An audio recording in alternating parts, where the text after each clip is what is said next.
Terima kasih Anda masih bersama kami. Bagi Anda yang baru saja bergabung, kami hadirkan kembali 3 berita utama hari ini. Seorang pemuda ditemukan tewas dengan penuh luka tusuk usai menonton hiburan tradisional kuda ronggeng. Rumah pengoplos LPG di Kabupaten Bogor digerebek, ratusan tabung gas disita.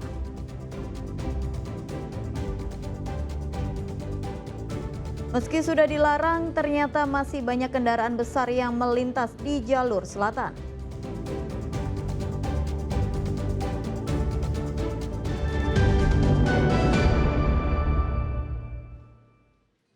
Ya, kawasan wisata Lembang di Kabupaten Bandung Barat mulai meriah memasuki libur Natal dan Tahun Baru.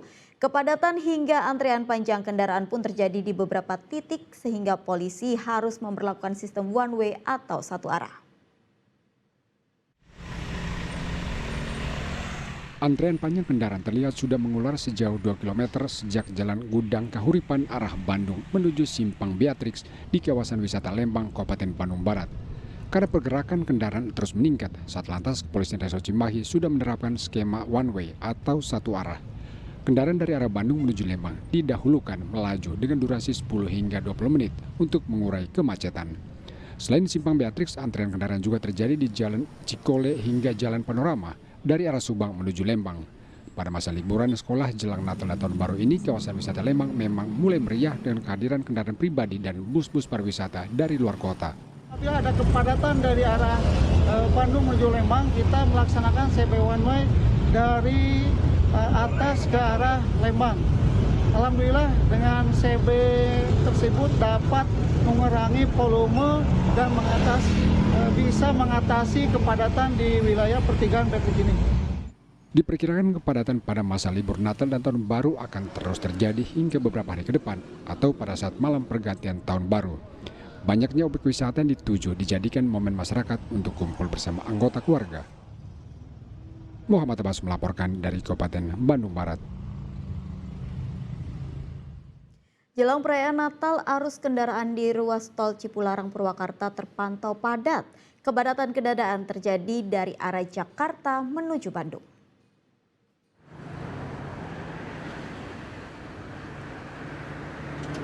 Volume kendaraan di ruas tol Cipularang Purwakarta Selasa pagi mulai meningkat. Peningkatan volume kendaraan terjadi dari arah Jakarta menuju Bandung. Kendaraan dari arah Jakarta didominasi mobil pribadi, bus wisata, dan angkutan penumpang. Jalur tol Jakarta-Bandung diprediksi akan kian ramai hingga perayaan Natal dan Tahun Baru. Pengendara diimbau tetap berhati-hati saat melintas di jalur tol Cipularang, mengingat kontur jalan yang berkelok dan menanjak, serta cuaca yang kerap turun hujan. Zainal Arifin melaporkan dari Purwakarta.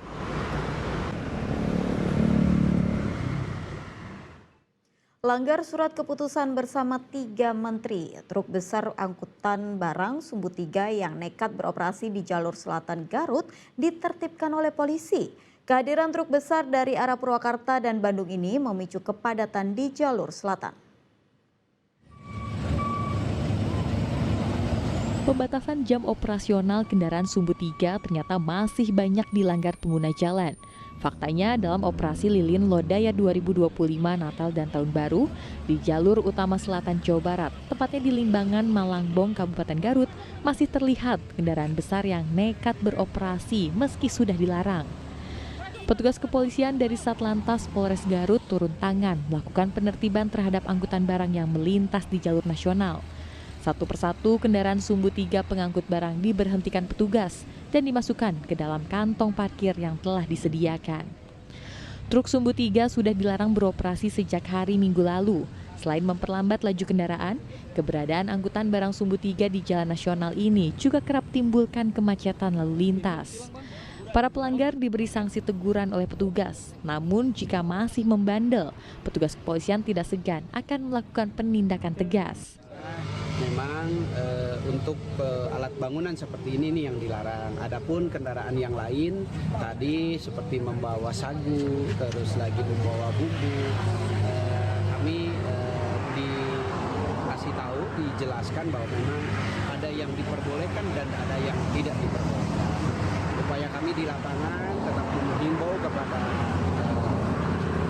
kepada pengusaha, pengemudi untuk mematuhi ya SKB 3 Polri ini supaya tidak beroperasional dulu dalam rangka operasi lilin Lodaya 2022. Untuk sementara kami masih lakukan peneguran, kami melakukan pencatatan. Apabila masih beroperasional, maka kami akan laksanakan penegakan hukum yang peringatan supaya mobil anggota yang seperti ini sudah dilarang melintas di tanggal sekarang.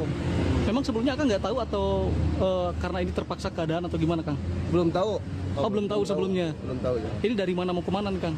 Ini mau ke Pasar Lewo Dari Purwakarta. dari Purwakarta. Jalur selatan Limbangan Garut memang kerap dilintasi pengendara dengan tujuan Tasikmalaya hingga Jawa Tengah. Truk sumbu 3 yang terjaring ini kebanyakan datang dari arah Purwakarta dan Bandung. Dengan adanya pembatasan jam operasional bagi kendaraan sumbu 3 diharapkan mampu menekan angka kemacetan di jalur nasional saat musim libur panjang. Eko Setiabudi melaporkan dari Garut.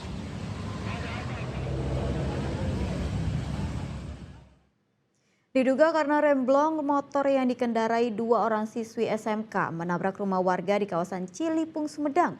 Akibat kejadian tersebut, kedua korban kini dalam kondisi kritis.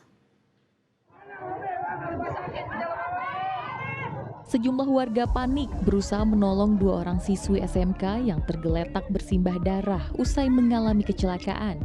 Sepeda motor yang dikendarai korban tiba-tiba saja menabrak rumah warga.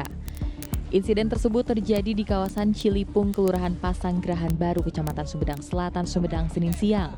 Diduga kecelakaan terjadi karena motor yang ditumpangi kedua siswi tersebut mengalami remblong saat melintasi jalanan menurun yang curam. Penghuni yang sedang berada di dalam rumah sempat mendengar suara benturan keras. Saat keluar rumah, 2 orang siswi sudah tergeletak bersimbah darah, sementara motor yang dikendarainya ringsek.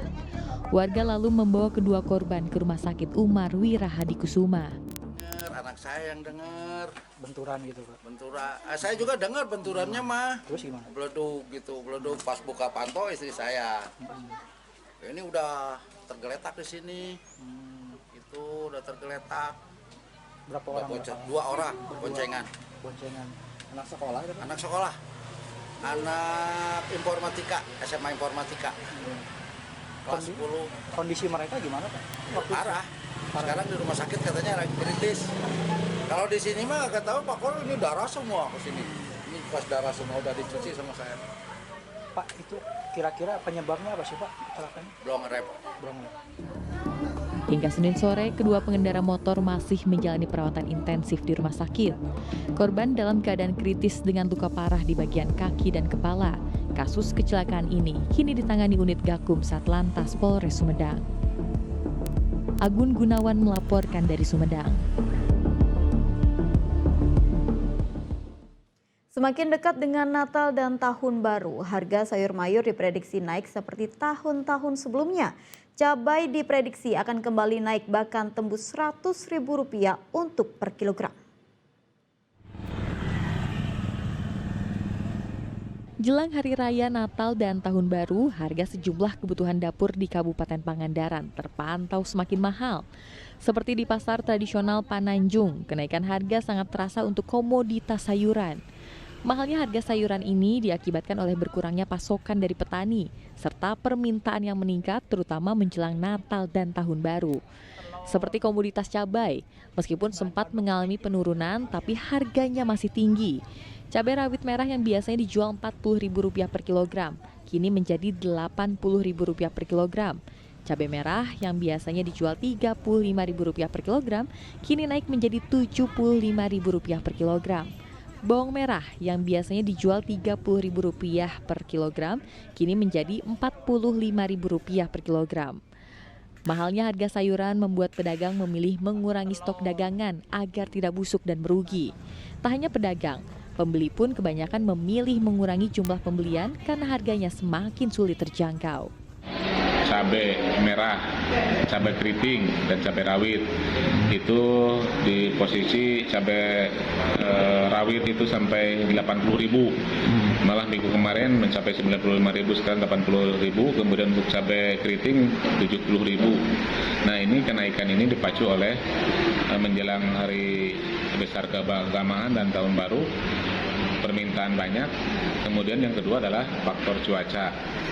Di beberapa minggu terakhir itu faktor curah hujan yang intensitasnya tinggi sehingga mengakibatkan produksi di tempat produksi cabai-cabai tersebut mengalami penurunan produksi sehingga memacu terhadap peningkatan harga. Sedangkan komoditas-komoditas yang lain tidak mengalami kenaikan yang signifikan. Berkaca dari tahun sebelumnya, diprediksi saat Natal dan Tahun Baru, harga-harga di pasaran akan naik signifikan. Eko Setiabudi melaporkan dari Pangandaran.